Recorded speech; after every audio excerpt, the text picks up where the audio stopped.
The eaglet that we're releasing today, we named it Winfield because it was blown out of a nest next to the Kroger supermarket on Route 66, which is Winfield Parkway. And this particular eaglet is significant in that one of the parents of this bird was actually released by us into the wild in 2007. It was hatched in April of 2007 by a pair named Independence and Franklin, which is on, they reside on the Dollywood Park. They've been on there for years, two disabled Alaskan birds.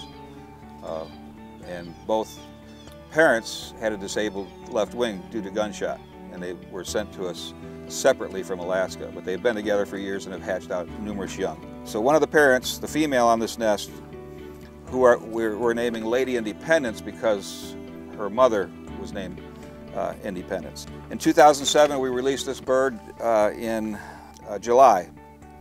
We released it in July 12th, 2007.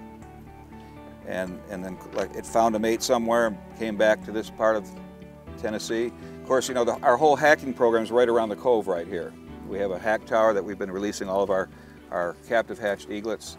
And the whole concept of doing that hacking process is that some of the birds, if they can survive long enough, will find a mate somewhere in America and bring them back to the general area where they first learned to fly. And of course, as the eagle flies, our hack tower is very close to the river behind Kroger, and as this spot is as well. So this proves that our hacking is working. This confirms that. And to have one come back to Sevierville was a pleasant surprise.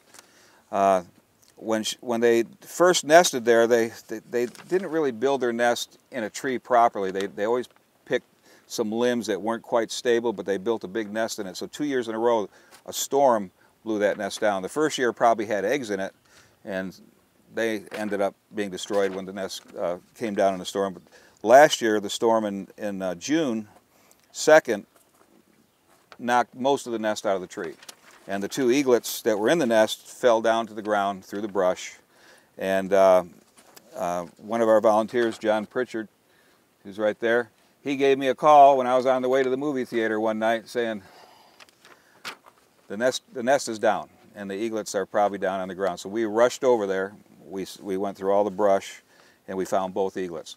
One of the eaglets had a severe damage to one wing, so it's not going to be releasable. We've actually already are training it for an educational bird, and its name is Abraham. And but this eaglet that we're releasing today only had damaged tail feathers, so it couldn't be released at 12 weeks of age when they normally leave the nest because of the fact that it would not have been able to fly properly. It wouldn't, because the tail's needed as a rudder to steer and to stop. So we've had it for the past year. It's been in our flight cage, a 150-foot long flight cage, getting exercise while its tail feathers grew in. And so we feel it's ready today. In fact, when we caught it up this morning, it was just trying to get away from us for, I guess, about 15 minutes. It kept flying back away from us and didn't want us to catch it up. So we didn't know at first. We knew that one of the parents had a band on when they were nesting here in Sevierville, but we could never really read the entire band until this year. We have photographers that have been trying to get different angles on it, and so it was confirmed this year that it was one of our eaglets that was released. Okay, now I want you to hold the two wings together for me, please, real quick, so I can get the feet. Okay. Got the wings. Okay. You got them? Got them, yeah. All right. Okay. So this is Winfield. And as you can see, he's a very small male. You can tell the size of his head and his beak is fairly small, and his feet are fairly small. All right, we can walk down here, guys. Who wants to be my guide? I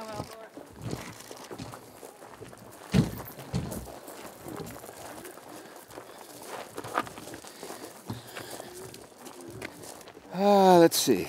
Where should I do this? Huh? Which way? You show me where. I'll go wherever you want me to go. So he has options to go in trees. I'll just say 1, 2, 3, and I'll toss it up. I may toss it pretty high, so 1, 2, 3. It's gonna go in a tree.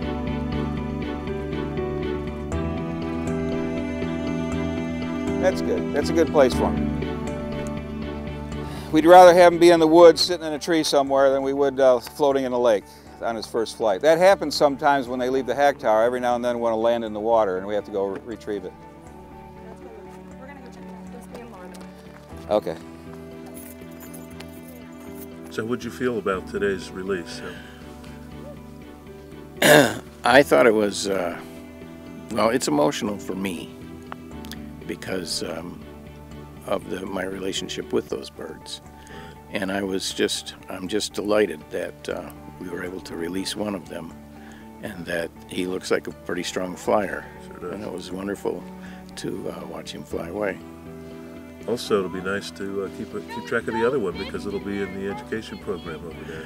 Well, that's an opportunity that we have to raise a bald eagle from the age of 6 weeks and put it in our educational program. It's really unfortunate for the bird, but a really fortuitous opportunity for us as an educational facility to utilize that bird. And then tell me just a little bit about then the eagles have relocated their nest. Tell me a little bit about that. Yes. This year, just this year, a friend of mine and I, we were looking for the nest and trying to follow the eagles, and he actually found the nest. They had rebuilt the nest within a mile of the old nest, which is typical, a 1 mile radius of the old nest. And it's on Chapman Highway, and that's all I'll say about that. Yeah. And at this point, you still don't know if they've laid eggs, but it's likely they have. There are chicks in the nest because Tell I've been watching them bring food up and feed. The chicks were too small to peek over the nest, so I've not seen them. But judging by their actions and their behavior, it's pretty obvious that there's something in that nest that's getting fed.